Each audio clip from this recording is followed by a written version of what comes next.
مالك يوم الدين إياك نعبد وإياك نستعين اهدنا الصراط المستقيم صراط الذين أنعمت عليهم غير المغضوب عليهم ولا الضالين آمين.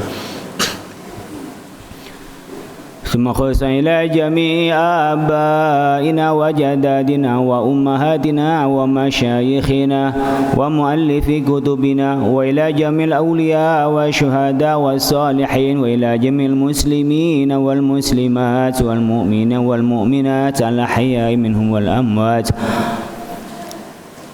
شيء لله لهم الفاتحة. أعوذ بالله من الشيطان الرجيم. بسم الله الرحمن الرحيم. الحمد لله رب العالمين الرحمن الرحيم مالك يوم الدين إياك نعبد وإياك نستعين اهدنا الصراط المستقيم صراط الذين أنعمت عليهم غير المغضوب عليهم ولا الضالين آمين. ثم خص إلى جميع المؤسسين والواقفين والمدرسين والدارسين ومن جاءوا إلى هذا المعهد وأذن في الناس بهذا المهد يدك رجالا وعلى كل ضامر يأتينا من كل فج عميق. Ibu bapak sekalian, silahkan diniatkan bacaan-bacaan kita pagi hari ini tentunya kepada Nabi Muhammad SAW. Allahumma qdi hawaijana wa qdi hawaijana wa Allahumma qdi hawaijana wa yassir umurana wa sahhir umurana hasbunallahu wa ni'mal wakeel.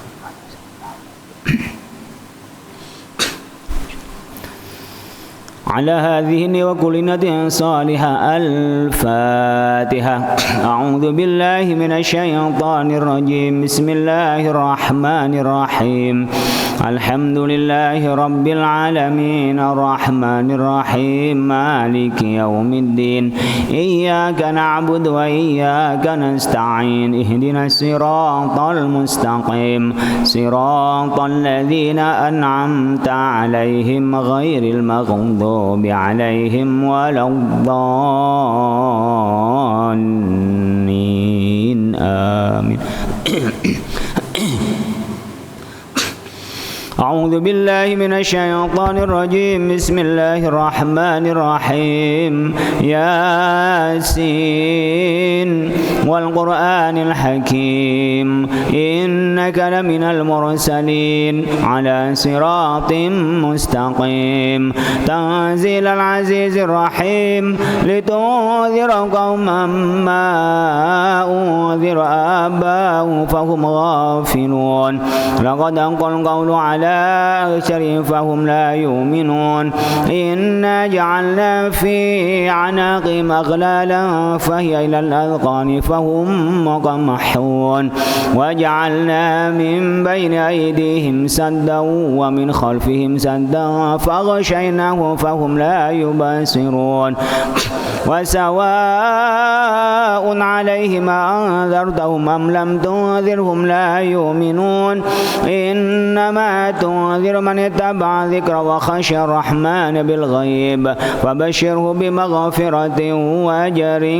كريم إنا نحن نحيي الموتى ونكتب ما قدموا وآثارهم وكل شيء أحصيناه في إمام مبين واضرب لهم مثلا أصحاب القرية إذ جاءها المرسلون إذ أرسلنا إليهم اثنين فكذبوهما فعززنا بثالث فقالوا إنا إليكم مرسلون قالوا ما أنتم إلا بشر مثلنا وما أنزل الرحمن من شيء إن أنتم إلا تكذبون قالوا ربنا يعلم إنا إليكم لمرسلون وما علينا إلا البلاغ المبين قالوا إنا تطيرنا بكم لئن لم تنتهوا لنرجمنكم وليمسنكم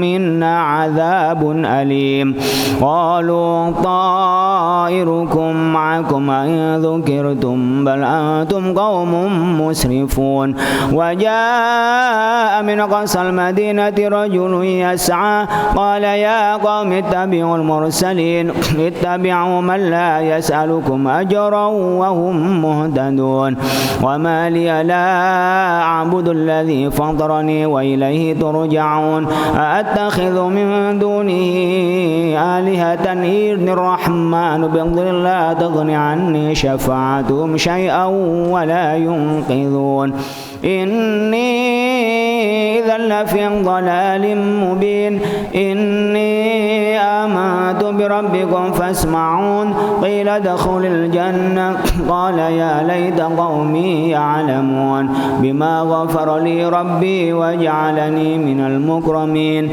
وما أنزلنا على قومه من بعده من جند من السماء وما كنا منزلين إن كانت إلا صيحة واحدة فإذا هم خامدون يا حسرة على العباد ما يأتيهم من رسول إلا كانوا به يستهزئون ألم يروا كما أهلكنا قبلهم من القرون أنهم إليهم لا يرجعون وإن كل لما جميع لدينا محضرون وآية لهم الأرض الميتة أحييناها وأخرجنا منها حبا فمنه يأكلون وجعلنا فيها جنات من نخيل وعنب وفجرنا فيها من العيون ليأكلوا من ثمره وما عملت أيديهم فلا يشكرون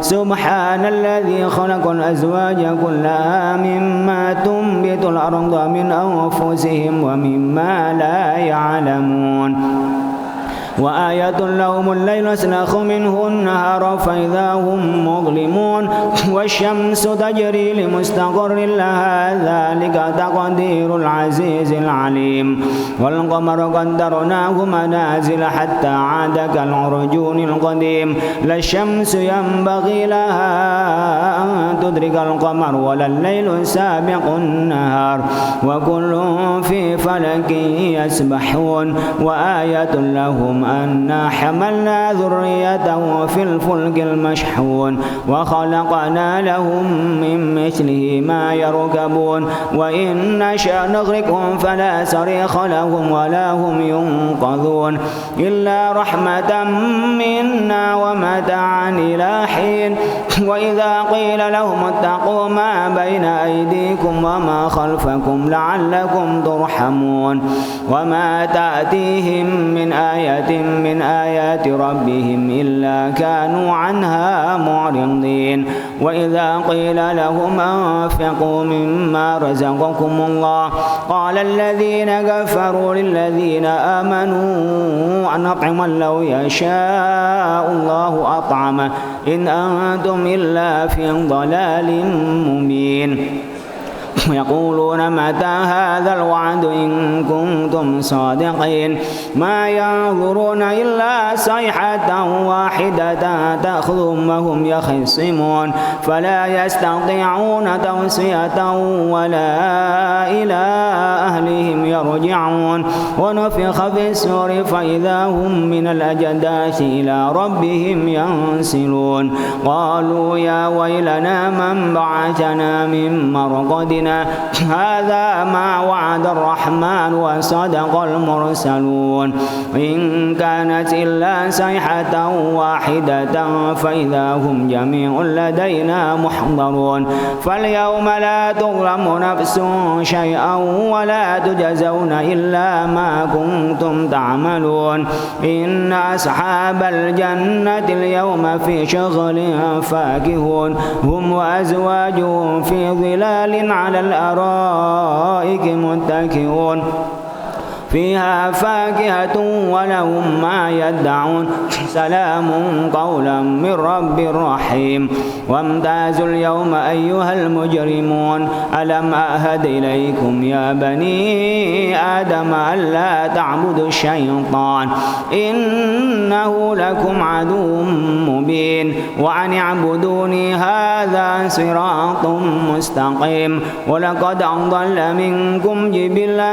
كثيرا أفلم تكونوا تعقلون هذه جهنم التي كنتم توعدون اصلوها اليوم بما كنتم تكفرون اليوم نختم على أفواههم وتكلمنا أيديهم وتشهد أرجلهم بما كانوا يكسبون ولو نشاء لطمسنا على أعينهم فاستبقوا الصراط فأنى يبصرون ولو نشاء لمسخناهم على مكانتهم فما استطاعوا مضيا ولا يرجعون ومن نعمره ننكسه في الخلق أفلا يعقلون وما علمناه الشعر وما ينبغي له إن هو إلا ذكر وقرآن مبين لينذر من كان حيا ويحق القول على الكافرين أولم يروا أنا خلقنا لهم مما عملت أيدينا أنعاما فهم لها مالكون وذللنا لهم فمنها ركوبهم ومنها يأكلون ولهم فيها منافع ومشارب أفلا يشكرون واتخذوا من دون الله آلهة لعلهم ينصرون لا يستطيعون هم محضرون فلا يحزنك قولهم إنا نعلم ما يسرون وما يعلنون أولم يرى الإنسان أنا خلقناه من نطفة فإذا هو خصيم مبين وضرب لنا مثلا ونسي خلقه قال من يحيي العظام وهي رميم قل يحييها الذي أنشأها أول مرة وهو بكل خلق عليم الذي جعل لكم من الشجر الأخضر نارا فإذا أنتم منه توقدون أوليس الذي خلق السماوات والأرض بقادر على أن يخلق مثلهم بلى وهو الخلاق العليم إنما أمره إذا أراد شيئا أن يقول له كن فيكون فسبحان الذي بيده ملكوت كل شيء وإليه ترجعون بسم الله الرحمن الرحيم قل هو الله أحد الله الصمد لم يلد ولم يولد ولم يكن له كفوا أحد بسم الله الرحمن الرحيم قل هو الله أحد الله الصمد لم يلد ولم يولد ولم يكن له كفوا أحد بسم الله الرحمن الرحيم قل هو الله أحد الله الصمد لم يلد ولم يولد ولم يكن له كفوا أحد لا إله إلا الله والله أكبر ولله الحمد بسم الله الرحمن الرحيم قل أعوذ برب الفلق من شر ما خلق ومن شر غاسق إذا وقب ومن شر النفاثات في العقد ومن شر حاسد إذا حسد لا إله إلا الله والله أكبر ولله الحمد بسم الله الرحمن الرحيم قل أعوذ برب الناس ملك الناس إله الناس من شر الوسواس الخناس الذي يوسوس في صدور الناس من الجنة والناس. لا إله إلا الله والله أكبر ولله الحمد. بسم الله الرحمن الرحيم. الحمد لله رب العالمين الرحمن الرحيم مالك يوم الدين. إياك نعبد وإياك نستعين. اهدنا الصراط المستقيم صراط الذين أنعمت عليهم غير المغضوب عليهم ولا الضالين آمين. بسم الله الرحمن الرحيم. ألف لام ميم.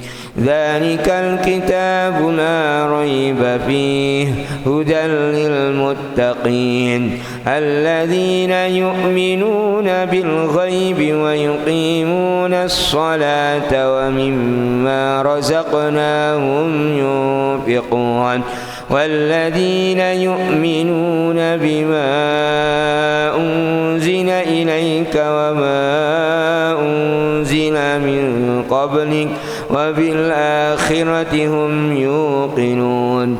أولئك على هدى من ربهم وأولئك هم المفلحون.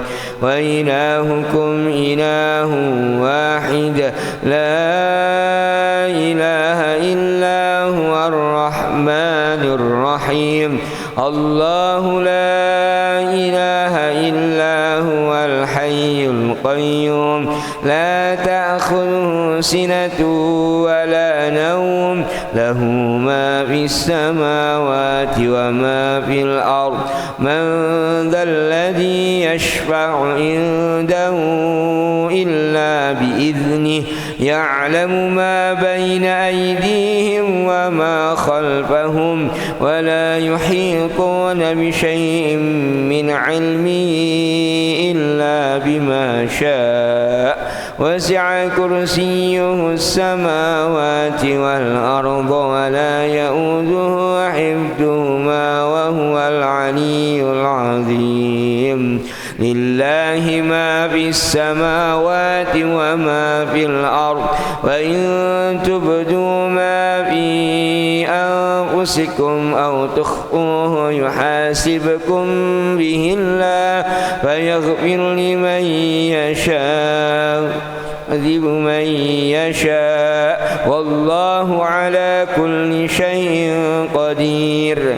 آمن الرسول بما أنزل إليه من ربه والمؤمنون كل آمن بالله وملائكته وكتبه ورسله لا نفرق بين أحد من رسله وقالوا سمعنا وأطعنا غفرانك ربنا وإليك المصير. لا يكلف الله نفسا إلا وسعها لها ما كسبت وعليها ما اكتسبت. ربنا لا تؤاخذنا إن نسينا أو أخطأنا ربنا ولا تحمل علينا إصرا كما حملته على الذين من قبلنا ربنا ولا تحملنا ما لا طاقة لنا به واعف عنا واغفر لنا وارحمنا واعف عنا واغفر لنا وارحمنا واعف عنا واغفر لنا وارحمنا واعف عنا واغفر لنا وارحمنا واعف عنا واغفر لنا وارحمنا أنت مولانا فانصرنا على القوم الكافرين. فاعلم أنه لا